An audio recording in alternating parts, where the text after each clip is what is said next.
Yan, ito yung round bottom plate niya guys. Nagagawa ko ng background. At saka ito yung t-shirt yarn. Ayan, ano pa. Tingnan natin. Pwede din natin iibahin mamaya yung kulay or yan lang. Okay, o pa. Ito yung yan, gagawa tayo. At saka ito yung gagamitin natin. Yung na-reset. T-shirt yarn.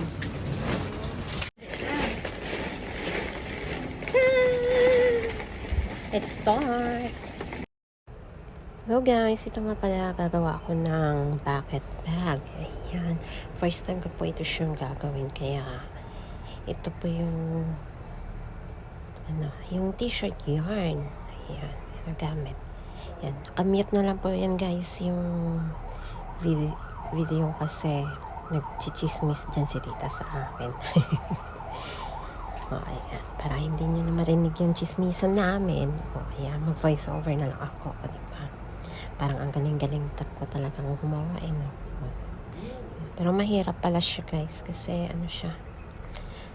Nahihirapan ako dahil nga yung hook na gamit ko is maliit siya. Kailangan pala is mas malaki pa dyan. Yung size 7mm dapat pala. Iba yung size kasi yung nagamit ko is number 7 na eh. Ayan. Oh, ayan na siya, diba? Kaya mabagal lang yung paggawa ko pero okay lang din naman. Di ko naman siya minamadali. Dahil nga umuulan, maganda sana yung background ko dyan kasi umuulan. Yun nga lang kasi nagchichismis. Ayan. Kaya better off na lang yung yung original na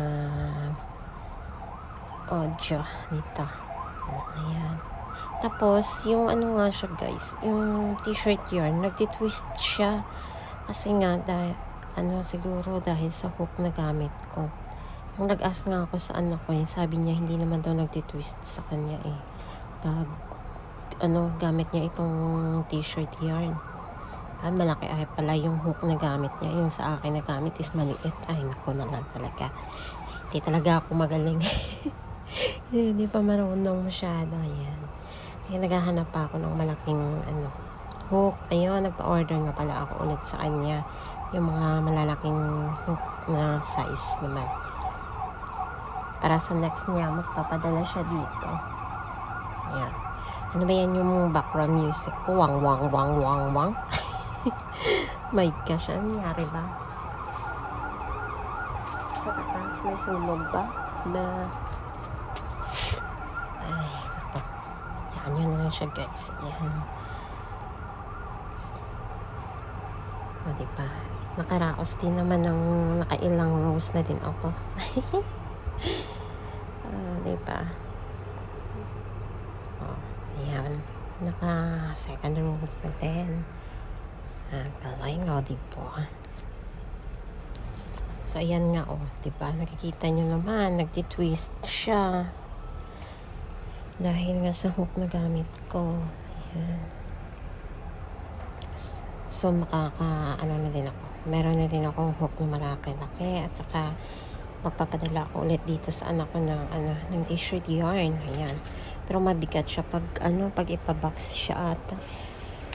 Pero okay lang din. Sige lang, try. Kasi mahirap dito makabili ng ganito eh. Saka, pag weekdays lang yung open yung mga shop dito guys sa Hong Kong. Ayan. Yung mga yarn na pinadala ko dito last time is mga siya. 5 ply.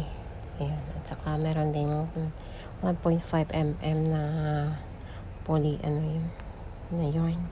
At saka ito, yung t-shirt yarn lang, lang kulay. Ayan, tuloy, naabutan na ako ng bago kong music background.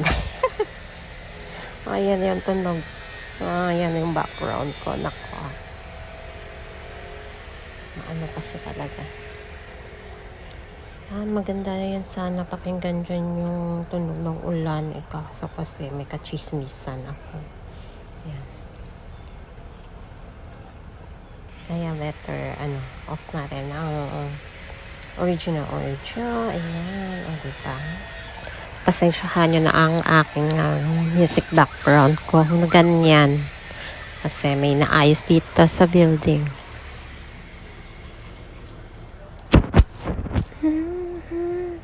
Pero abangan nyo guys, maganda sana ito yung kakalabasan niya. O, diba? Kasi first time ko siyang gawin.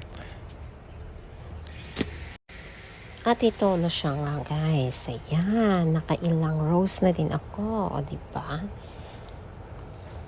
Handa-handahan lang matatapos ko din eh. Ayan, diba? Para may gawin din naman kahit walang hiking kasi pag Sunday. Ayan, hindi na ako nakaka-hike. Kaya ito na yung ginagawa ko, yung paggagansilyo. Ayan, ano natin, pagkakaabalahan. Ayan, para pag makauwi sa Pinas, meron na akong pang negosyo. Char. O, diba? Ayan, ang ganda na. O, ang ganda. Tapos, ano ko siya guys, half ko lang siya. Dagdagan ko siya ng isa pang kulay, yung red na kulay. Ayan. Nagawin ko siyang bucket bag. Ayan. Maraming pa ako dito mga bottom plate niyan. Pinadala dito sa akin ng aking anak. Ayan, ang ganda. Kasi nag-chain pa ako isa and then half stitch lang. Half stitch pa itong tawag nito. Ayan. Marunong ako pero parang hindi ko masyado alam pa yung mga basic talaga siya na yarn over, mga ganun-ganun. Ay, double crochet stitch, double triple crochet stitch, triple crochet stitch, mga ganun.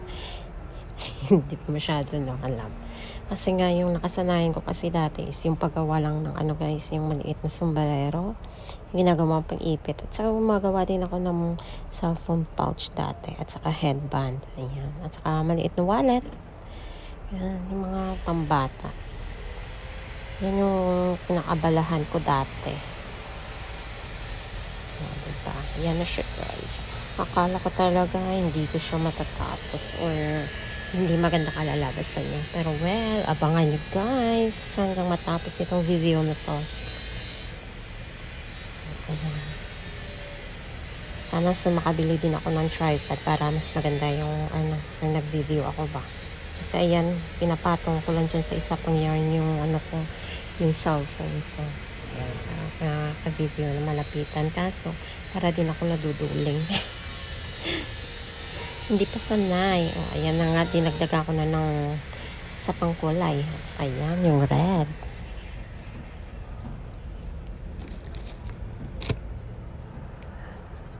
Sana nga maganda yan. Ang kalakalabasan yan. Oh, nice combination. Ang tingkad ng kanyang kulay. O, diba? Ganda niyan. Salamat sa magandang kulay. Diba?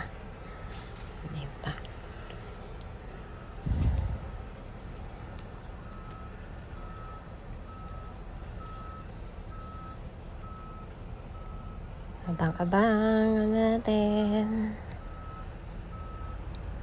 Sana nga maganda itong kakalabasan yung gawa ko nito kasi first time ko pa naman gumawa ng ganito. Oh, yun na. Matapos na ako guys. Diba? Tapos na yan. Oh. Look.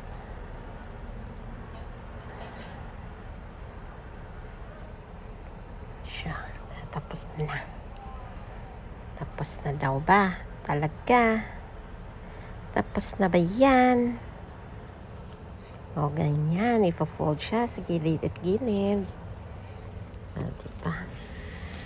Para magawa natin siya na bucket bag. Ayan. Lalagyan din ng lock dyan at saka yung string.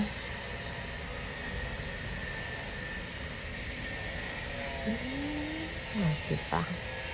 Maganda na siya. Siyempre, gawa ko ba naman lalagyan din natin ng handle niya.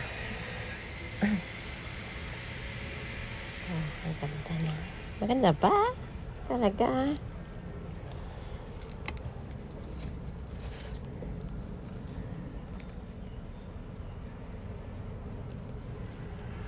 Ayan na nga siya guys. Nagawa na ako ng handle niya. Ayan. Kailangan i-balance natin yung yung kulay. Ako ng kanyang handle. Ayan. Yung pinagagawa ko talaga. Yun talaga kasi first time na diba? Pero pag lagi na ako gumagawa, hindi na siya magkakaganyan. Sana. Diba, okay lang yan. Hindi naman minamadali eh.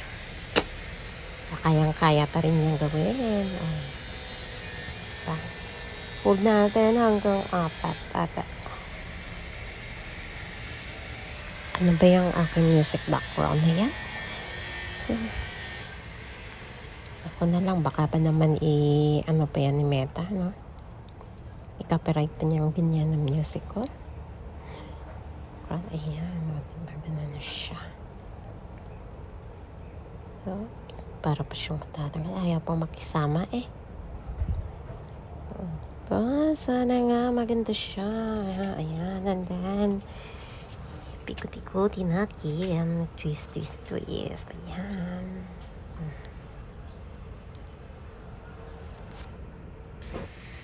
So, ayan na nga siya guys. Tapos, ipo-fold natin. Diba? Parang ganyan yun siya.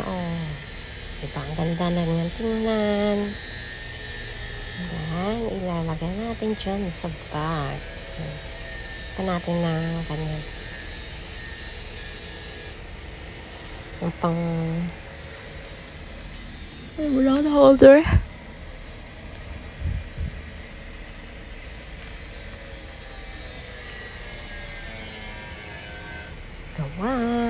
Tahan, may diyan. Kaya na natin dito sa bag. Ayan, para meron siyang at saka nilagyan ko din pala siya guys ng string na crossbody handle niya. Ayan. Para maganda siya tingnan. Ayan. Ayusin natin para mas maganda.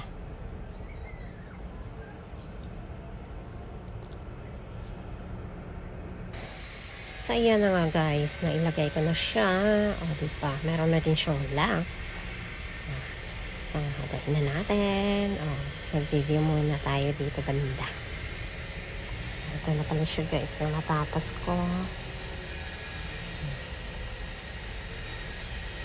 Ayan lang. Ayan. Yung chain niya. Ganda na. Tapos na din sa wakas. Oops, ayusin mo nga muna natin pag video. Yan, ayusin.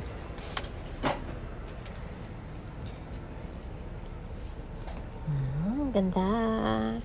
Diba, pwede na natin pang model muna. Ayan. Sampal. Model muna tayo. Ayan.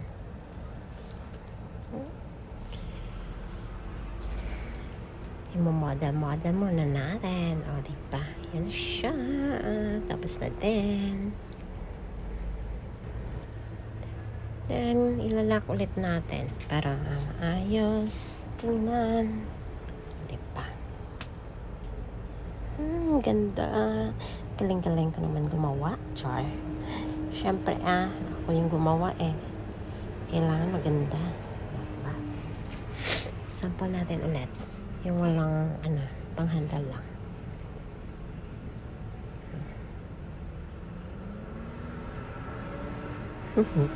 Pwede na ba? Diba? First time yan gawin. Diba? Parang tabingi pa yung ambak. Pero pwede naman ayusin. Yan. Diba? Ang ganda na.